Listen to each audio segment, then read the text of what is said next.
Olá! O canal Unifor é um programa que traz um conteúdo movido pela ciência, cultura e educação e é produzido pela TV Unifor. Agora você acompanha uma entrevista com o médico nefrologista Geraldo Bezerra. Antes de conversar com o nosso entrevistado, nossa equipe foi às ruas saber quem pretende ser doador de órgãos.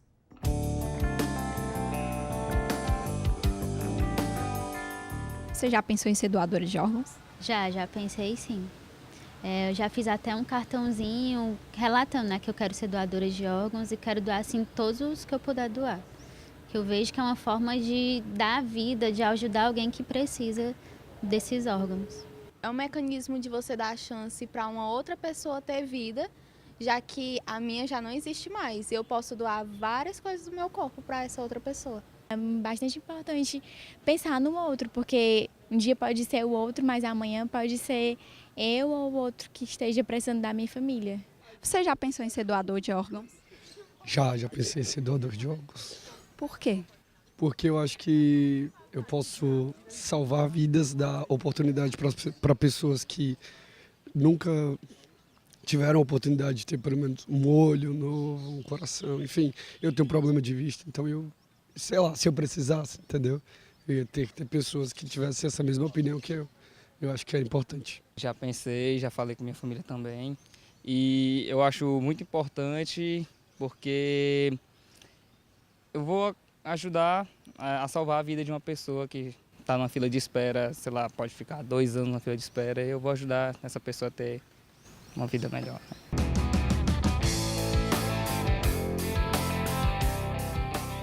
Estou aqui com o Geraldo Bezerra, médico nefrologista e professor do curso de medicina daqui da Unifor. Tudo bem, professor? Tudo bom.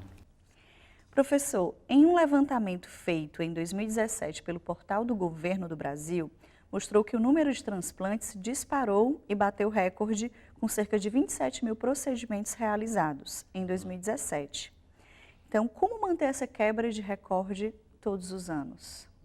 Então, esses dados são da Associação Brasileira de Transplante de Órgãos.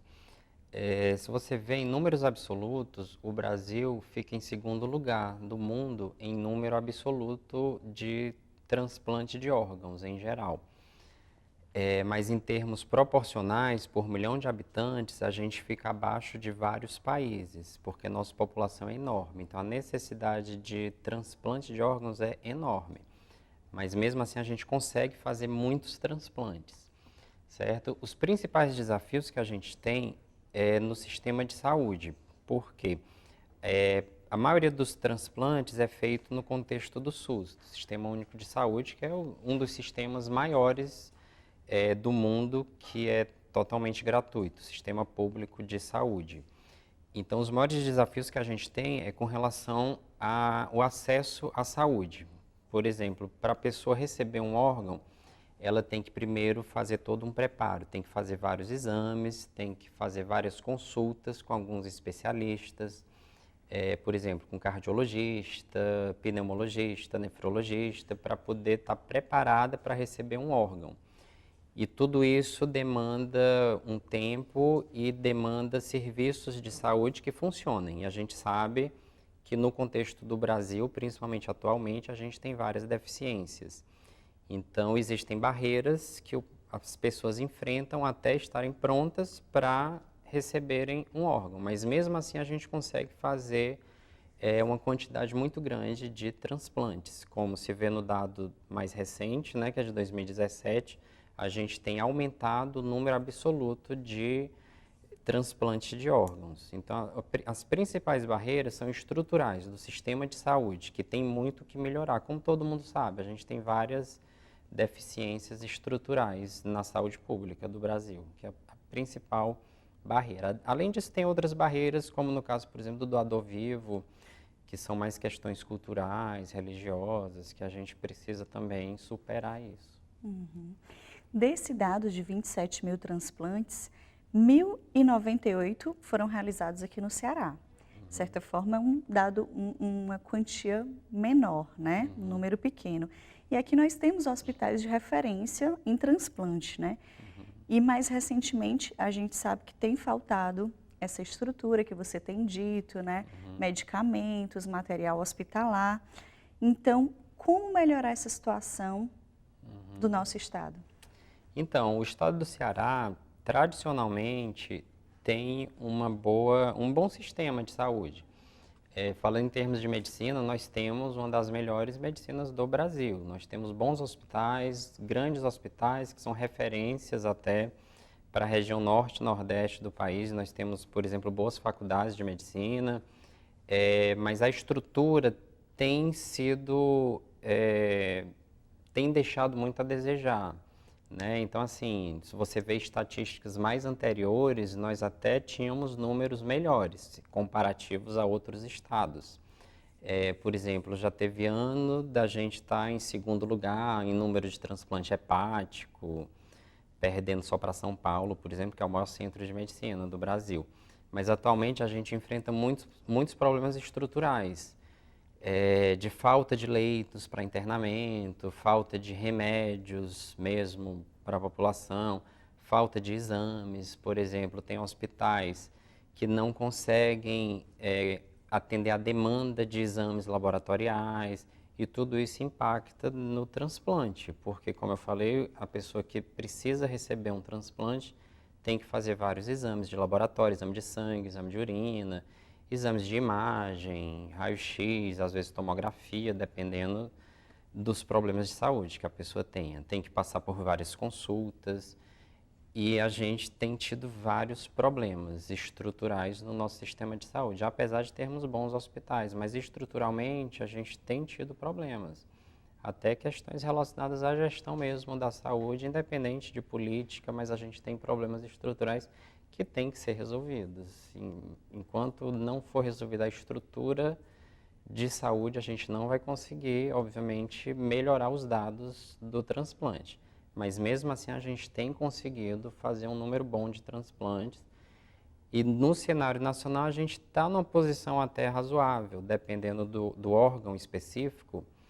A gente consegue atingir o terceiro lugar, o terceiro estado que mais transplanta determinado órgão, o quarto lugar, dependendo do tipo de órgão específico. Os dados da Associação Brasileira de Transplante têm toda essa estatística. Somos o primeiro em córnea, não é? Isso. A gente tem uma posição até favorável, dependendo do órgão, porque depende do tipo de hospital que faz, né? As estruturas hospitalares são diferentes, mas todos são deficientes. Todo hospital do SUS passa por problemas atualmente. Professor, em países como a Bélgica e a Espanha, e mais recentemente também a Holanda, existe uma lei que torna todos os adultos automaticamente doadores de órgãos, né? A média mundial é de 25% de recusa. E no Brasil, esse dado é de 44%. Então, a meta, inclusive, da Central de Transplantes aqui do Estado é de reduzir essas negativas familiares, né? Então, como fazer isso e como ajudar nesse processo? Então, a gente tem uma média de recusa para doação alto, até assim, falando no Brasil como um todo, por vários motivos. A gente tem que entender primeiro que existe dois tipos de doação, doador vivo e doador cadáver. Vivo, basicamente, existe para doação de rins, porque a gente consegue viver com um rim apenas. Obviamente, a gente tem dois rins, você pode doar um e viver com o outro normalmente, que é o doador vivo. O doador cadáver funciona para os outros órgãos, coração, fígado, córneas. E a legislação brasileira, como é que funciona? Uma pessoa falecida, a família tem que autorizar. Ninguém doa órgão se a família não autorizar. Isso a lei do Brasil funciona dessa maneira. Mesmo que você deixe, por exemplo, em testamento que você é doador, mas a sua família precisa autorizar. E por várias questões culturais, religiosas, a maioria das pessoas não autoriza a doação, até porque está passando por um momento de perda, né, de luto. Muitas vezes a pessoa que faleceu, que é apta para doar órgãos, são jovens, morreu por acidente ou até por morte violenta, em assalto, enfim. A família muitas vezes não tem preparo emocional para autorizar a doação de órgãos. Então a principal barreira é essa.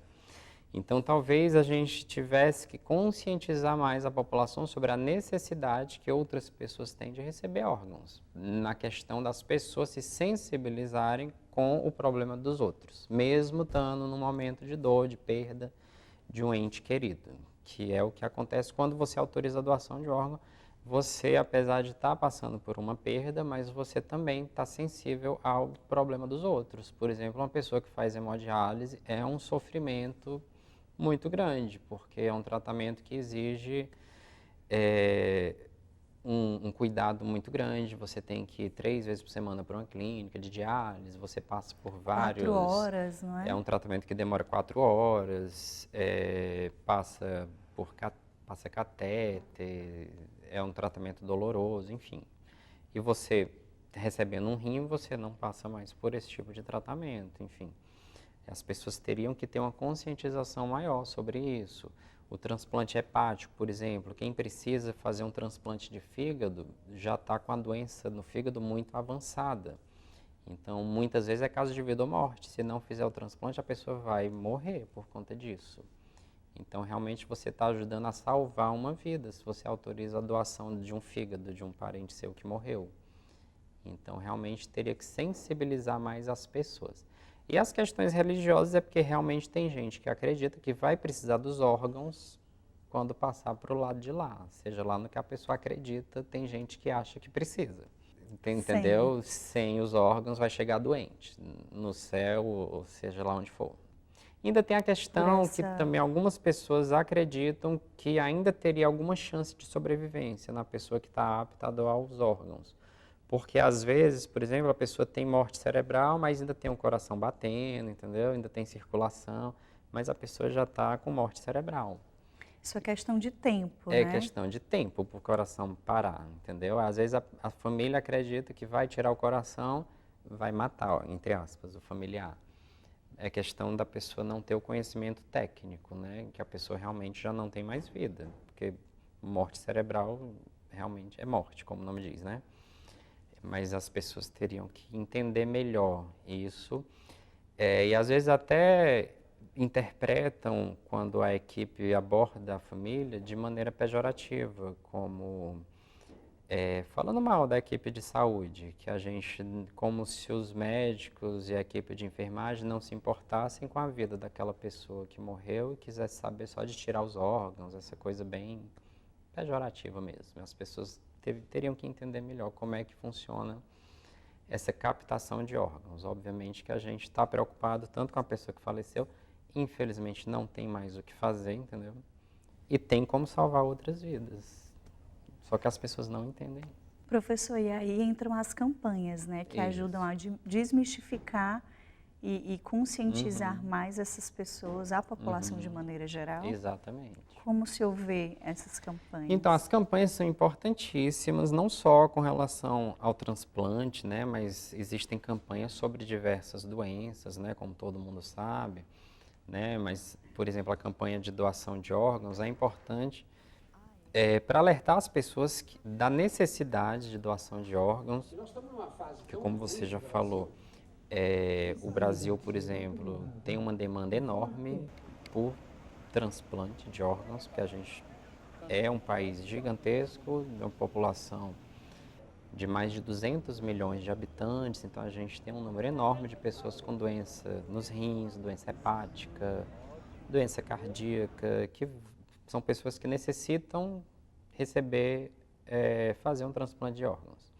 Então serve para alertar as pessoas dessa necessidade, deve-se alertar dessa necessidade da família autorizar a doação, quando o familiar é um potencial doador, e entender que a família que autoriza a doação está literalmente salvando uma vida, está ajudando as outras pessoas, né? Então, assim, serve para isso. Mas também a gente tem que lembrar que a campanha serve de alerta, mas as pessoas têm que lembrar isso continuamente, né?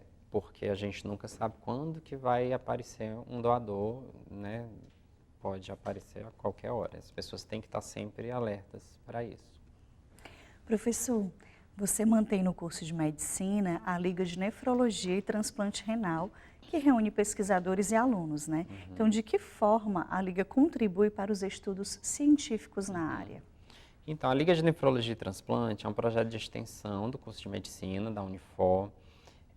Nós temos entre 10 e 15 alunos que trabalham com a gente em pesquisa, ensino e extensão. Como são temas específicos de uma especialidade, que é a nefrologia, e também entra pela urologia, a gente precisa aprofundar mais os conhecimentos dos alunos que se interessam por essa área. Alguns, obviamente, que vão seguir essa especialidade depois da faculdade, né, em termos de pós-graduação, de residência médica. Então, a gente faz sessões de capacitação desses alunos para estudar melhor o assunto. Nós fazemos atividades de extensão para a população geral. Então, periodicamente, a gente faz ações sociais em locais públicos. Por exemplo, em março tem o Dia Mundial do Rim, onde a gente alerta a população sobre as doenças renais, sobre os fatores de risco, por exemplo, hipertensão, diabetes, obesidade. A gente afere a pressão, mede glicemia, faz exame de urina. Os pacientes que são identificados como tendo doença renal, a gente encaminha para o NAMI para fazer um acompanhamento especializado. Tudo isso no contexto do SUS, né, gratuito. E os alunos participam dessas ações, então eles atendem a população. Isso é muito interessante, né? Para a formação deles. Para a né? formação dos alunos, tanto em termos científicos como em termos até humanísticos, né? Na abordagem das pessoas, no atendimento humanizado. É muito interessante isso daí. E as pesquisas que a gente desenvolve, tanto na área da nefrologia como especificamente no transplante. Além da minha participação, a gente tem outros professores que orientam também os alunos, como a doutora Sônia, a doutora Silvia, que também trabalham nos hospitais, principalmente no Hospital das Clínicas, que é um grande centro também realizador de transplantes. Então, os alunos participam de pesquisas com essas professoras na área de transplante. A gente também tem parceria com o Hospital Geral de Fortaleza, que é o outro centro transplantador do estado do Ceará. Então, a gente firmou, por exemplo, uma parceria muito interessante com a HGF, que foi a digitalização dos dados dos pacientes transplantados renais. Então, a gente fez todo o banco de dados desses pacientes, que isso vai gerar resultados sobre o transplante renal no estado do Ceará, por exemplo. Serve não só para a gente ter dados epidemiológicos desses pacientes, como para pesquisas, para a gente entender melhor como é que esses pacientes estão evoluindo, né, como é que está o estado de saúde desses pacientes, e a gente, obviamente, que dá uma devolutiva para os pacientes e para a equipe de saúde do transplante. Então, a gente tem várias parcerias com a equipe que faz os transplantes, né, e em termos de ciência, a gente tem pesquisado muitos assuntos relacionados ao tratamento do transplante, aos medicamentos que são utilizados por esses pacientes. A gente tem também parceria com a área de tecnologia, né? Como eu já falei, a gente fez esse banco de dados com o pessoal da informática, desenvolvemos um aplicativo para ajudar os pacientes transplantados também a seguir melhor o tratamento, a agendar melhor os horários das medicações, com informações sobre todos os medicamentos que baixam a imunidade. Então, assim, tem várias atividades de pesquisa que a gente tem feito, obviamente sempre voltado, em última análise, para o paciente, que é o objetivo maior da nossa área, né, da medicina, é o bem-estar da pessoa, né, do paciente. Eles também passam o resto da vida tomando medicamentos, Isso. né? Todo transplante, quando você recebe um órgão, você tem que tomar medicação para diminuir a imunidade. Porque senão o seu próprio organismo rejeita o órgão, porque é um corpo estranho que está dentro do seu organismo. Aí você toma medicação que baixa a imunidade, aí você não vai ter essa reação de rejeição. Só que aí tem vários efeitos colaterais. Você pode ter infecção, pode ter até câncer, porque baixa a imunidade. O sistema imune também protege contra o câncer, elimina as células cancerígenas. Então o paciente tem várias medicações que tem que tomar, tem que seguir as consultas periódicas, não só com o médico da área, o nefrologista, por exemplo, no transplante renal. Mas às vezes você tem que fazer consulta com cardiologista, pneumologista e até com a equipe multidisciplinar, por exemplo, psicólogo, assistente social. Muitos pacientes que a gente vê na prática, por exemplo, do transplante renal, têm questões relacionadas à ansiedade, depressão, porque mexe muito com a vida da pessoa. Você muda a vida porque assim, muda radicalmente o seu tratamento, você sabe que você está com o órgão de uma pessoa que já faleceu, então às vezes a pessoa fica, de certa forma, impressionada com o que aconteceu na sua vida, né? Realmente, alguns até dizem que tiveram uma nova chance de vida, né? Então você tem que ter um acompanhamento com psicólogo, fazer terapia, é toda uma equipe multidisciplinar, que também para os alunos da graduação isso é interessante, eles têm contato com uma equipe multidisciplinar, que isso é super importante na área da saúde. Você saber trabalhar em equipe, né? Então eles também aprendem isso, é muito legal. Professor, e nessa questão da compatibilidade do órgão, entra a histocompatibilidade antes da doação, né? É assim, praticamente para todos os órgãos que você vai fazer um transplante, você tem que ver a compatibilidade, certo? Tanto pelo tipo sanguíneo, como pela histocompatibilidade.